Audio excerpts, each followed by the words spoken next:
भगवान महावीर के चरणों में शत शत वंदन नमन। आप सभी को मेरा सादर जय जिनेंद्र। 25 बोल की श्रृंखला में आज 16वां बोल के बारे में जानेंगे। 16वां बोल दंडक 24। अपने किए हुए शुभाशुभ कर्मों का फल भोगने के स्थान को दंडक कहते हैं। जहाँ पर प्राणी अपने किए हुए कर्मों का फल, जो कि एक प्रकार का दंड है, भोगते हैं, उसी को दंडक कहते हैं। संसारी जीव प्रवृत्ति करता है, प्रवृत्ति करने में कर्म बंद होता है और कर्मों का फल भोगे बिना छुटकारा नहीं मिलता। जिन स्थानों पर प्राणी अपने किए हुए कर्मों का फल भोगता है, वे स्थान दंडक कहलाते हैं। जीव अपने कर्मानुसार चारों गतियों में आता जाता है। इन गतियों को 24 स्थानों में विभक्त किया गया है। ये 24 स्थान दंडक कहलाते हैं। 7 नारकियों का एक दंडक होता है और 10 भवनपतियों के 10 दंडक होते हैं।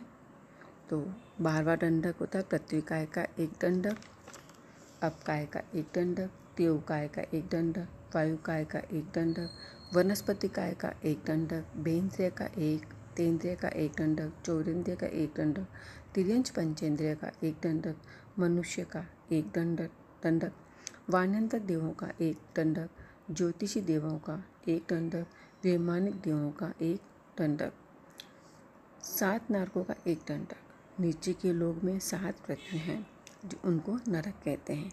ये सातों प्रवृत्तियाँ एक दूसरे के नीचे है, एक दूसरे में बहुत बड़ा अंतर है।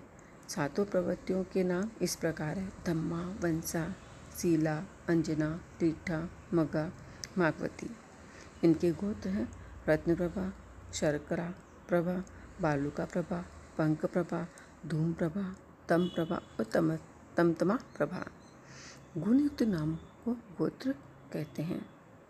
10 भवनपति देवों के 10 दंडक है। इन देवों का निवास स्थान मेरु पर्वत के नीचे अधोलोक में प्रथम नरक भूमि रत्नप्रभा के बीच में बने भवनों में है।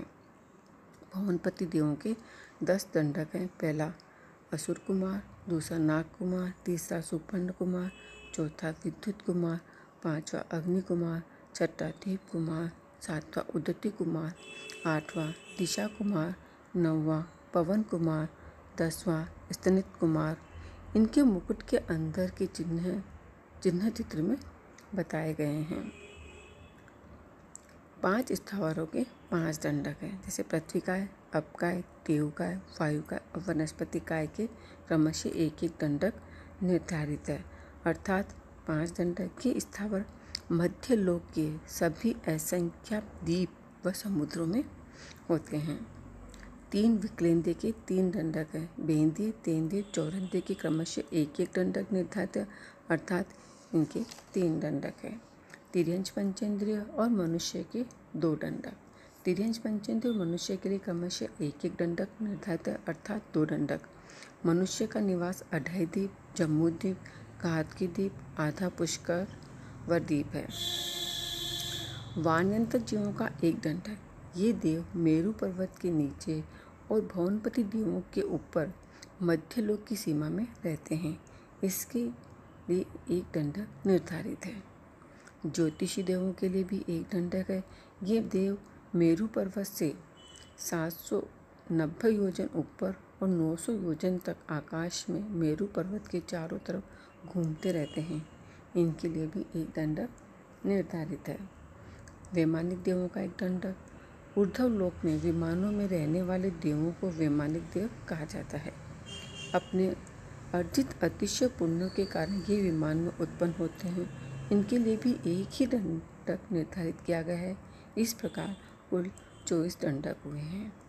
अब प्रश्न यह उठता है कि 7 नारकी का एक दंडक तो 10 भवनपतियों के 10 दंडक क्यों? क्योंकि 7 नारकियों के नरकवास मतलब रहने का स्थान अलग अलग क्षेत्रों में न होकर एक दूसरे के नीचे है, जबकि भवनपति देवों के निवास अलग अलग क्षेत्रों में हैं तथा इनके इंद्रादि, पदवी, रिद्धि, वैभव आदि पृथक पृथक होते हैं।